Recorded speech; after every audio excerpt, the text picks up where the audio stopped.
Oi, oitavo ano, tudo bem com vocês? Bom, na aula de hoje, iremos dar continuidade aos conteúdos de física.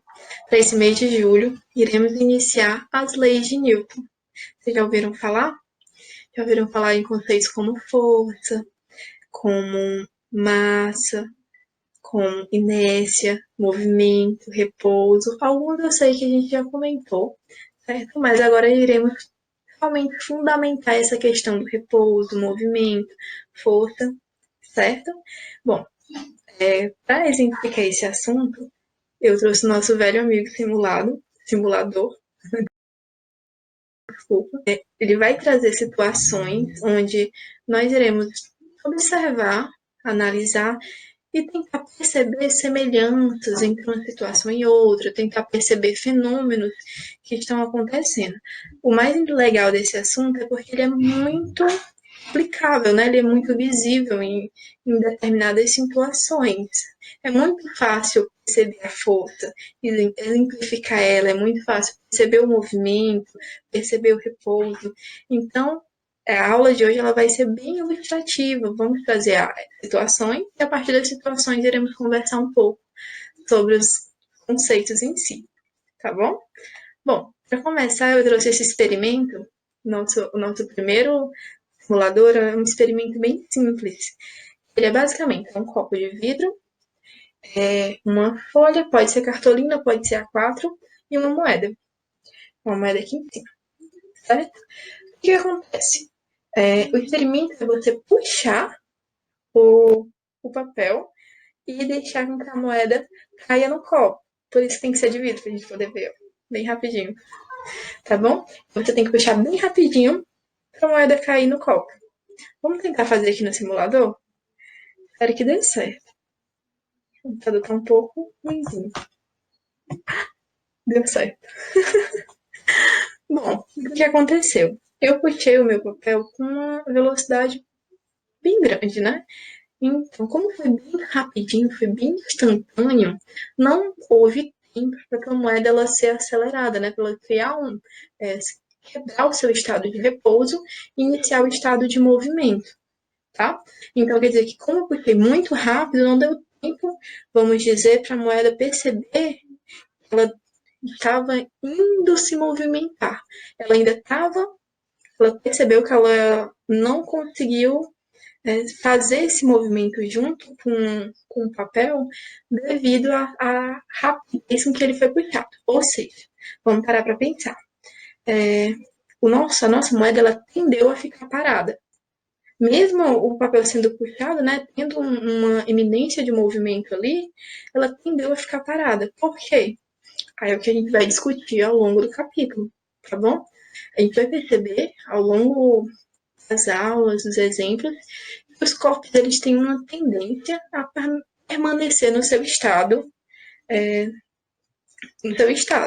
Por exemplo, se um corpo está parado, ele tende a permanecer parado. Se um corpo ele está em movimento, ele tende a permanecer em movimento, tá bom?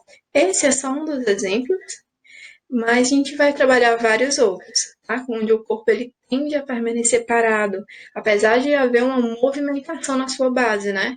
Ele tem a questão da inércia, ele não conseguiu quebrar a inércia, né? A tendência de manter o seu estado, que é basicamente a inércia, a tendência de manter o seu estado, tanto em repouso quanto em movimento, mas ela quer manter seu estado, ela tem uma resistência em mudar de estado.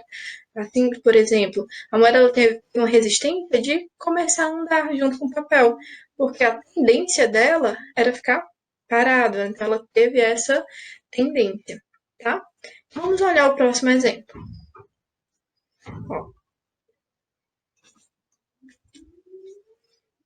Prestem bastante atenção, ele é bem legal, mas é bem rapidinho.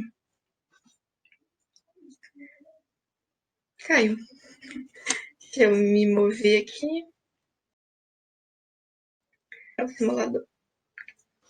Ótimo. Então, o que aconteceu? O corpo estava em movimento, né? O teu cavalo e a pessoa eles estavam em movimento, só que o cavalo teve uma parada brusca. E como o corpo estava em movimento, ele tendeu o quê? A permanecer em movimento. Então ele tem essa tendência. Ele estava em movimento, ele tendeu a permanecer em movimento. O que acarretou isso? ele caiu do cavalo, ele foi jogado, né, para frente, tá? Porque o corpo dele estava em movimento e ele tem essa tendência em permanecer nesse movimento, tá? Bom, vamos analisar a questão que ele trouxe pra gente. Quando o cavalo parou, o cavaleiro também parou imediatamente? Parou juntinho? Não, né? Percebe que ele, se ele tivesse parado juntinho, ele não tinha estabanado no chão, tá bom? Porque foi um movimento muito repentino. A parada do cavalo foi algo repentino, certo? A segunda alternativa, o cavaleiro tendeu a continuar andando para frente, justamente, tá? Em relação à questão de estar em movimento e permanecer em movimento, tem um exemplo bem prático, que é a questão de você estar andando de carro, de ônibus, certo? E o motorista, ele aperta o freio bem rápido, né? Bem sem avisar, tá? Algo bem, esqueci até a palavra, algo bem inesperado, né?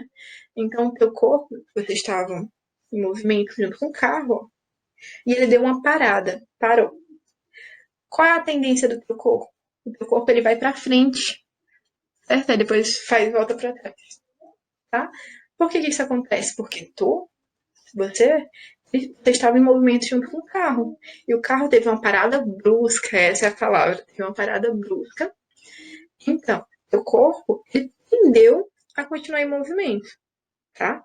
Então, ó, deu a parada brusca, teu corpo estava em movimento. Então, tu tende a continuar nesse movimento. Foi o mesmo que aconteceu no cavalo, certo? Qual é o risco disso? Se você tem uma freada brusca, né, e você está sem cinto de segurança, você pode ser arremessado para fora do carro. Então, por isso a importância do cinto, tá bom? Então, nesses conceitos dá para a gente trabalhar a importância do cinto de segurança, a importância de alguns equipamentos de proteção. Então, todo mundo conseguir entender o porquê de a gente usar o cinto de segurança, porque as leis de trânsito podem até falhar às vezes, mas as leis da física não falham. Então você vai ser arremessado para fora se houver uma freada muito brusca, né? Se você estiver em alta velocidade e houver uma freada muito brusca, tá bom? Vamos progredir. Aqui a gente está no nosso slide 2, agora iremos no nosso slide 6, tá?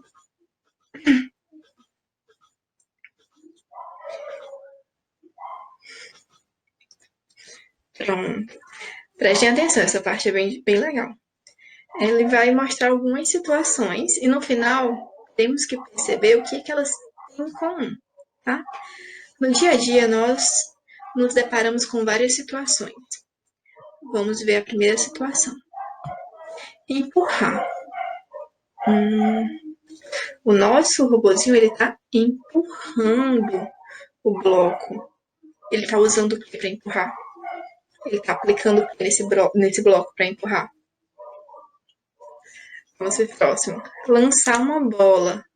Olha, ele está lançando, está colocando um objeto em movimento, né? O que ele está utilizando para jogar essa bola? O que ele faz para jogar a bola?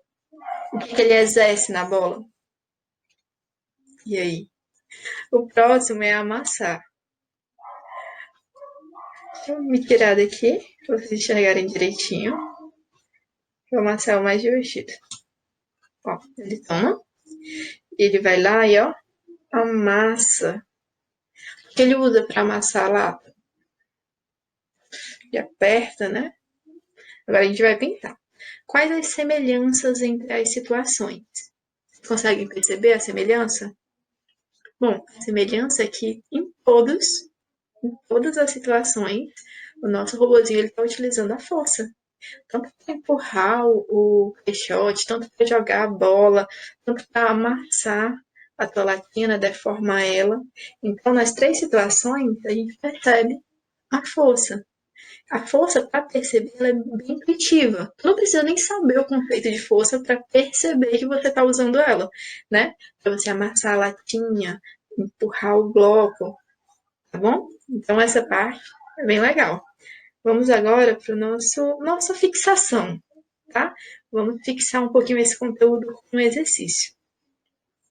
É bem simples. Aqui, a questão fala o seguinte. Ó, Ligue cada uma das ações vistas relacionada com o seu efeito. Vamos começar pelo efeito, ele é mais fácil de entender. Por exemplo, vencer o peso. Como é que a gente faz para vencer o peso?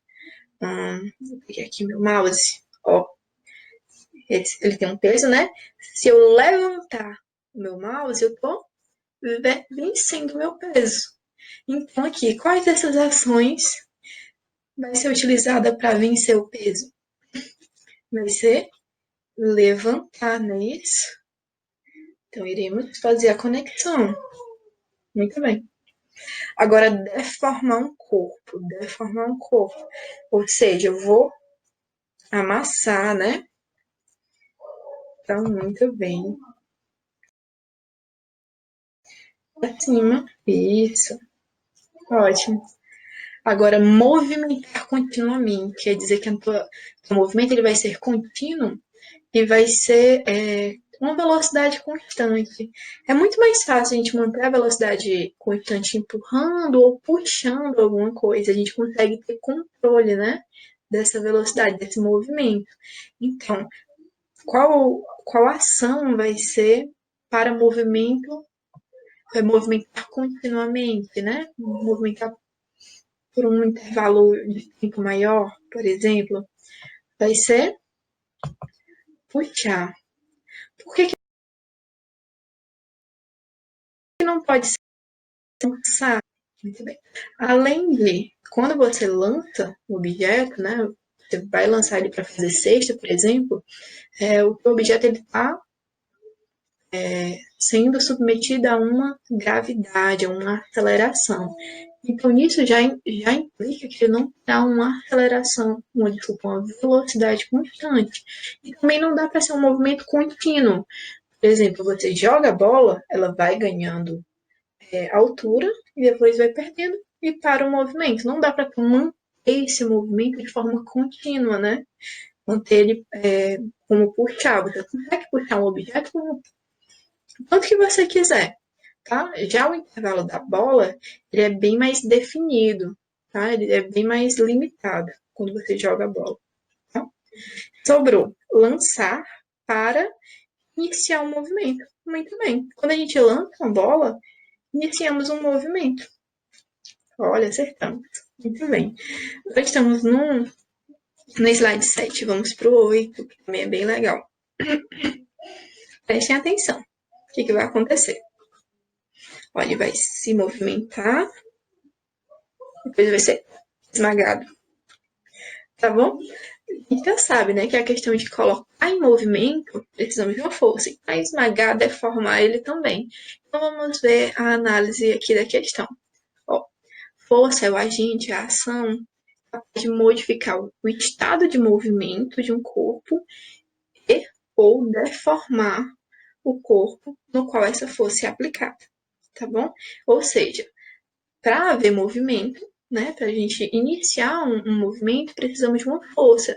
E também para colocar em repouso, né, vai que nosso objeto ele estava em movimento, para colocar em repouso, precisamos também de uma força. Assim como também precisamos de força para deformar um corpo. Estou utilizando força para deformar um corpo. Tá? Então, eu sei que a força ela é bem intuitiva, você consegue perceber quando tá acontecendo.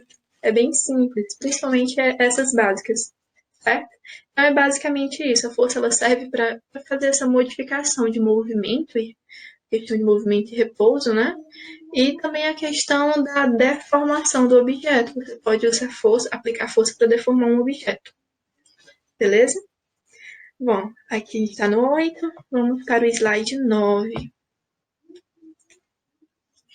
Ótimo esse jogo, muito bom. Prestem atenção, tá bom? A nossa bolinha ela tá parada e o taco de sinuca também. Sinuca vai dar um pequeno toque na bola. Ele vai dar um empurrãozinho, ou seja, ele vai aplicar uma força na bola e a bola vai começar a girar. Ou seja, com esse toque, esse impulso inicial, essa força, ele provocou o movimento e antes a bolinha estava em repouso. Em seguida, depois da força aplicada, ela começou seu estado de movimento, né? Então, vamos ver como é que se comporta esse simulador. Ó, muito bem. A gente já sabia como é que fazia mais ou menos. A primeira pergunta. Inicialmente, a bola branca está bem no comecinho, antes de ligar o simulador, a bola branca estava parada. Então, paradinha, ela estava em repouso, estava repousando. Então, aqui vai ser a primeira alternativa. Acertamos, tudo bem? A segunda, depois que o taco atingiu a bola sobre a... O que aconteceu? Depois que ele deu aquele impulsozinho, aquele empurrãozinho, ela continuou parada, continuou em repouso. E aí, não, né? Ela se movimentou, né? Ela começou a se mover.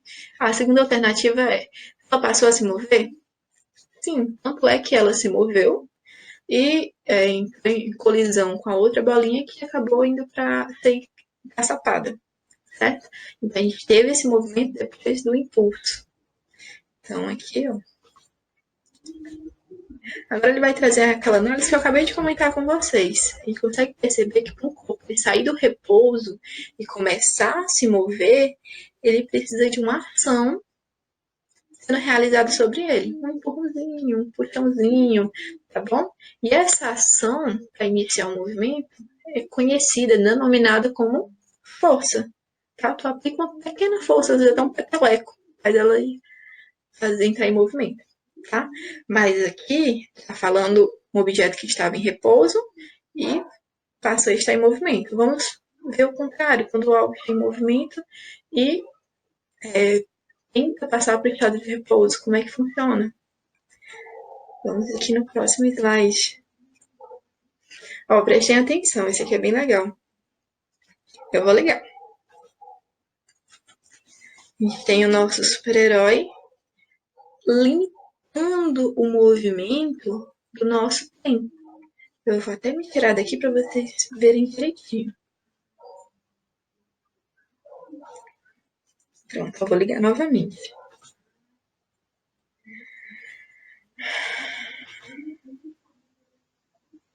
Ó.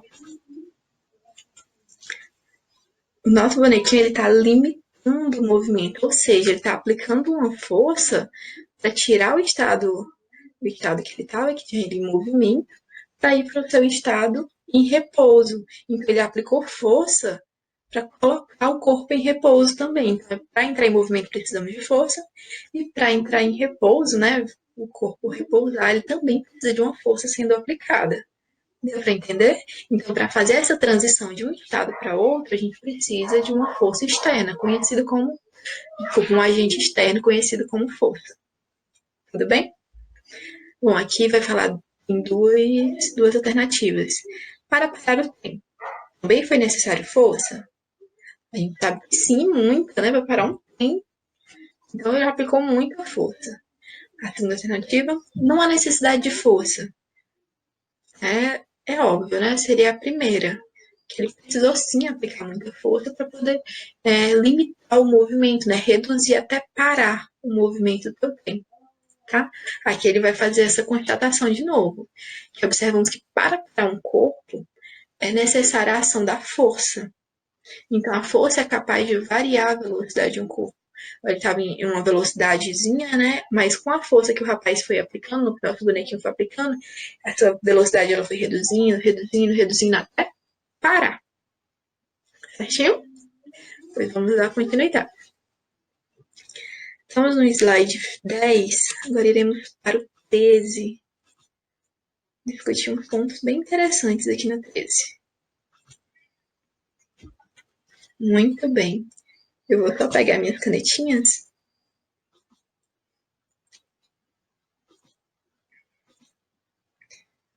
Pronto.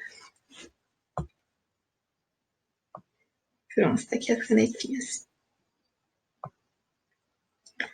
O que iremos fazer aqui nesse exemplo? Ó, percebam, a gente tá com a mesma situação, que empurra um bloquinho. Eu vou ligar o simulador e a gente vai começar a perceber alguns detalhes, algumas semelhanças de como representar a força, certo? além do F, né? Além do Fzinho. Como é que a gente representa uma força? Porque eu não tô dizendo, não posso dizer assim, eu fiz uma força aqui nesse lápis. Mas essa força aqui em qual direção? Foi nessa? Ou foi na horizontal? Foi na vertical? Foi nesse sentido? Foi nesse? Então, eu preciso dar características para minha força, né? Como eu apliquei ela, para poder analisar o movimento, poder analisar a situação. Para que eu possa dar essas características, eu tenho uma ferramenta conhecida como vetor. Já ouviram falar em um vetor? Basicamente é uma flecha, é uma setinha, onde ela tem um corpo e tem a pontinha de uma flecha. Eu vou desenhar aqui para vocês perceberem, tá bom? Ó, um vetor é isso. Claro que melhorzinho desenhado, esse meu ficou muito ruimzinho. Muito bem, isso é um vetor, é uma flecha, é um corpinho e a ponta de uma flecha, tá? Ó, eu desenhei o vetor nessa direção e nesse sentido para nos ajudar a representar. Percebam, para onde é que vai a tua força aplicada? Ó, ele vai para essa direção em sentido. Agora, nesse segundo exemplo, para onde é que vai a força? Deixa eu só ver se ele consegue. Consegue não, porque minha foto tá no meio. Mas não tem problema, eu tiro.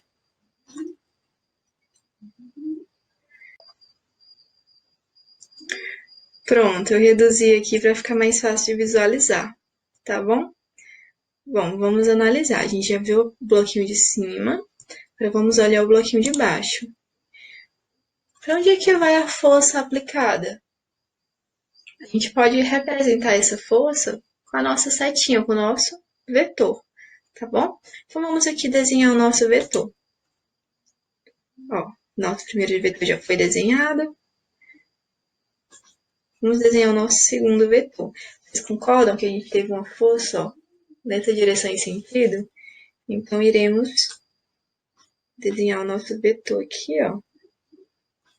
Muito bem. Então, o que podemos perceber aqui na nossa primeira alternativa, na nossa primeira questão? Que nas simulações acima, as forças aplicadas pelo robô na caixa. Então, vamos analisar se tem direções diferentes ou iguais. Quando eu vou olhar a direção, a única coisa que eu tenho que me atentar é com o corpinho do vetor, e com essa parte linear, tá bom? Ó, se os dois vetores estiverem na horizontal, ó, então eles têm a mesma direção, tá bom? Independente se a pontinha do teu vetor tá nesse sentido ou nesse sentido. Quando eu for falar de direção, tá? Direção, eu só quero saber do corpinho do teu vetor. Direção, tá? Se ambos estiverem assim, ó, deitadinhos, então ambos têm a mesma direção. Mas se acontecer, eu vou até desenhar aqui, ó, um vetor. Ó, vamos analisar esses dois vetores aqui de baixo. Um está na horizontal, o outro está na vertical.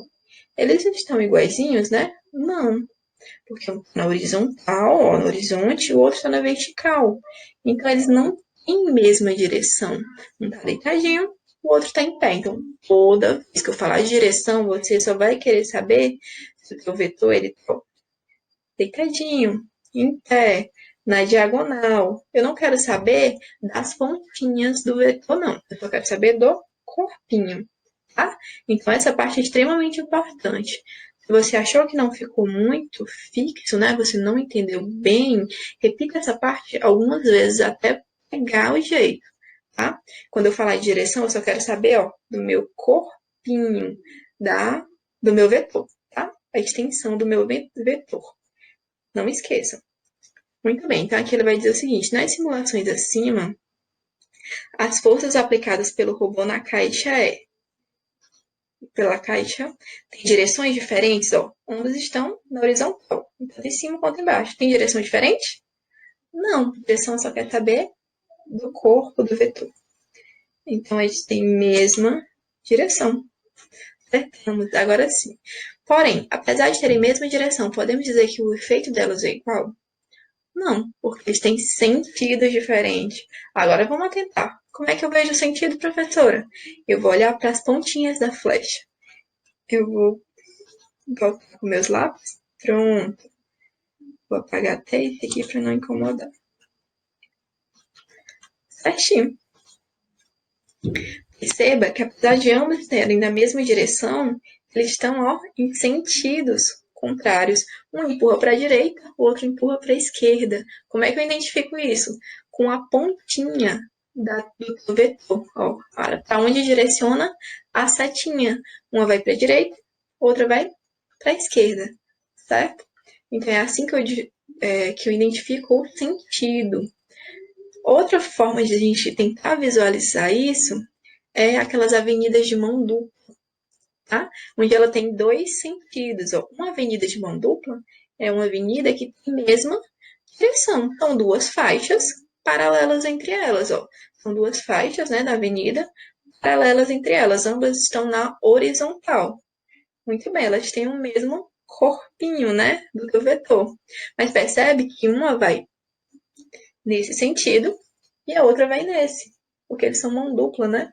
Então um vai para a direita, outro para a esquerda.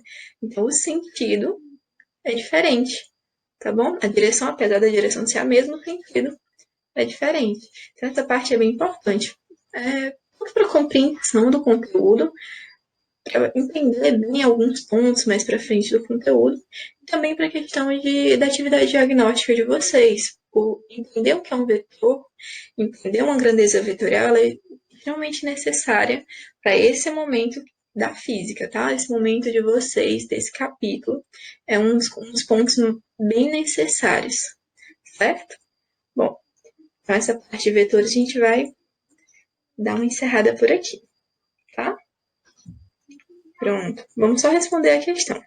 Porém, apesar de terem a mesma direção, podemos dizer que o efeito delas é igual? Sabe que não. Acertamos na mosca. Aqui ele vai trazer mais uma informação, né? Uma constatação através do experimento. Ele fala o seguinte: observamos que duas forças podem ter mesma direção. Lembra os corpinhos dos vetores? Mesma direção. Também podem ser assim, tem mesma direção. Mas os efeitos são diferentes, né? Caso não tenha o mesmo sentido. Então, a gente tem que observar bem. Se tiver o mesmo sentido, direção e sentido, então eles têm o mesmo efeito. Mas no caso dessas duas, um sentido era para cá e outro era para cá. Então vamos dizer que era um cabo de guerra, né? Cada um puxava no sentido. Eles não têm o mesmo efeito, tá bom? Bom, estamos no capítulo 13, na página 13, vamos para a nossa 14 e último slide. Aqui é um experimento com uma força que todos temos, desde sempre, tá? E é muito simples de você identificar. Eu vou aqui meio que manter uma charadinha daqui para o final dessa explicação. Esse equipamento é como se fosse uma balança hidráulica, certo? É simplesmente uma balança, tá? Onde quanto mais peso você coloca, ela vai fechando. Então aqui, vamos colocar aqui tem uma massa de 30 gramas. Uma massa de 30 gramas a nossa borboleta. Vamos colocar ali, praticamente não mexeu. Vamos ver aqui nosso cavalo. Temos uma massa de 700 quilogramas. Vamos colocar. Muito bem. Mexeu bem mais. Agora temos o nosso rinoceronte. Ele fechou a nossa balança. Ele foi no limite da balança com a sua massa, tá? E qual era a massa dele mesmo? 3.000 quilos. Muito massa, muita massa. Agora temos a nossa pergunta. O que acontece com a balança quando colocamos sobre ela um animal mais pesado? Quando colocamos um animal de maior massa em cima da balança, ela fica sujeita a uma força maior. Que força é essa? É a força peso. Sabiam que o peso é uma força? Já estão sabendo. A questão aqui, nesse nessa parte do conteúdo é fazer com que vocês entendam que algumas expressões corriqueiras, né, do cotidiano que todos nós usamos, elas estão cientificamente erradas. Por exemplo, quando eu vou me pesar, eu digo assim, eu vou já ali ver meu peso, a balança. Aí quando eu saio de lá, eu digo, meu peso é 50 quilos. Tá certo essa definição? Ó, perceba que toda vez que eu fui me referir a 30 gramas, 700 quilogramas, eu me referi a massa, é uma característica intrínseca do corpo. Mas quando eu for falar em peso, peso ele é uma força que depende da gravidade. Então ele pode variar, a massa não. Tá? A massa do seu corpo, a massa de um objeto aqui e na Lua é a mesma massa. Mas se eu colocar, por exemplo, se eu me pesar aqui, o meu peso mesmo, a minha força peso aqui na Terra, que é a ação de uma gravidade de 10 metros por segundo aproximadamente, é um peso. E lá na Lua, que tem uma gravidade assim bem menor, eu vou ter um peso bem menor. Então, a força-peso, ela depende da massa e da gravidade. Então, é muito importante a gente identificar. Então, toda vez que eu vou falar, o meu peso é 700 quilos. Não, 70 quilos. Meu peso é 70 quilos. Não. Minha massa. A massa que é dada em quilos, né? Meu peso não. Meu peso é dado em newtons. Professor, é dado em newtons. A gente está estudando o quê? Leis de Newton. Leis de Newton, desculpa. Então, nada mais justo que a unidade de medida de força tivesse o nome de Newton, né? O quem desenvolveu as três leis. Tá? Então, toda vez que eu pensar em força, eu me lembro de Newton. Foi ele que desenvolveu as leis de Newton, que trabalha sobre força, inércia. Tá bom? Então, força é Newton. Massa é quilogramas, é gramas, é miligramas, tá bom? É toneladas, tá bom? Então, tem essa diferença. Agora vamos analisar aqui a nossa questão novamente. O que acontece com a balança quando colocamos sobre ela um animal mais pesado? Veja que ele colocou a palavra pesado entre aspas, certo? Porque pesado vem de peso. E ali é uma expressão assim, bem meio termo, tá bom? Como a gente estava trabalhando ali em massas, então é bem meio termo. Aí, quando a gente coloca um animal com maior massa, que é no caso o rinoceronte, a gente tem uma força maior. Por que, professora, que você disse que a questão da massa e o peso são diferentes? Exatamente, a massa e o peso são diferentes. Eu vou colocar aqui a fórmula, mas a gente não vai utilizar ela em específico agora, não. Ó, o peso é a massa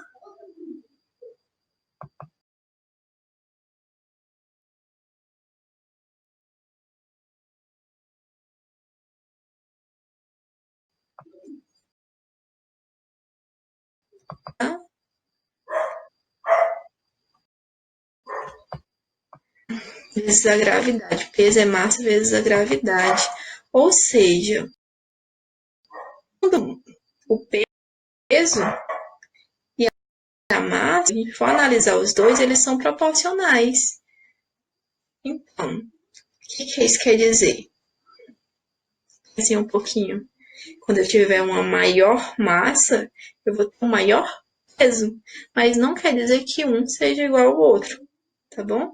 Então, os pontos a serem frisados nessa aula é a questão de você saber diferenciar a massa do peso. Vou fechar aqui. A massa do peso. Como se comporta um vetor. Para que serve um vetor na força? Ele é a representação da força, né? Então, fica muito mais simples você representar a força em um formato vetorial, tá bom?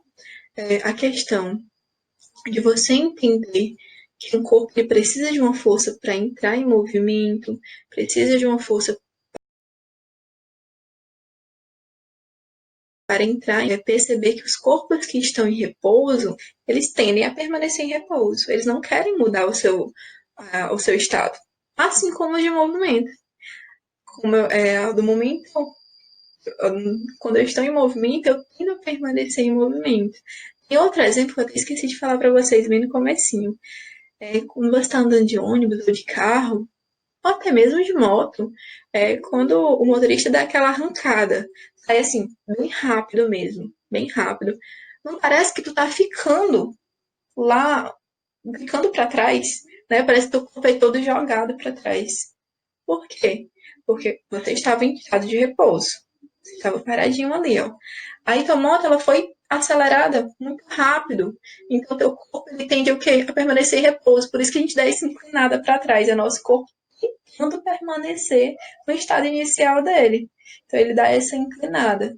Eu acredito que vocês já tenham percebido. Parece que você gruda no banco do carro e tu é praticamente jogado para fora da moto. Quando acontecem essas arrancadas, né? Essas acelerações muito intensas, tá bom? Então, em relação ao conteúdo, por hoje é só, tá? A gente vai trabalhar ao longo do mês vários conceitos, vários exercícios, em lives e também em aulas, tá? Na agenda de hoje eu vou colocar um pequeno desafio que eu espero que todos façam. É um pequeno vídeo, tá? É um pequeno desafio utilizando o experimento da, do copo, da moeda e do papel, tá bom? Então, eu espero que todos façam. E também vai ter uma pequena lista para a gente fazer uma correção também, hoje à tarde. Alguns pontos que eu acho interessante a gente começar a discutir. Eu espero que todos que possam estar na minha live dê tudo certo, para todo mundo participar